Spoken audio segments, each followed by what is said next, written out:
Alors aujourd'hui, vidéo radicalement différente de ce que je vous présente d'habitude. Il s'agit tout simplement d'un hommage à David Lynch. David Lynch, qui est né le 20 janvier 1946 dans le Montana, à Missoula, et qui est décédé le 15 janvier 2025 à Los Angeles, en Californie. Alors David Lynch était un réalisateur très particulier. Il avait son propre style. Perso, le premier film que j'ai vu de sérisation est Elephant Man, sorti en 1980, avec pour rôles principaux John Hurt et Anthony Hopkins. Alors on va pas se mentir, ce film à l'époque m'a littéralement scotché lorsque je l'ai découvert. J'ai été totalement bluffé. C'est réellement le film en noir et blanc qui m'a fait apprécier les films en noir et blanc. Et que dire du célèbre Adagio pour cordes de Samuel Barber, distillé durant plusieurs moments d'émotion. Ce film m'a littéralement marqué.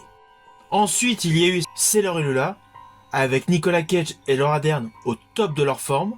Comédie dramatique mélangeant effets meurtriers sensuels au cœur d'un univers noir et hypnotique, qui sera la marque de fabrique du réalisateur David Lynch. En 97, j'ai bien aimé Lost Highway avec Bill Pullman et Patricia Arquette, un thriller totalement innovant, mais j'ai préféré Mulholland Drive, sorti en 2001, avec une Naomi Watts totalement énigmatique. Dans ce thriller totalement surprenant.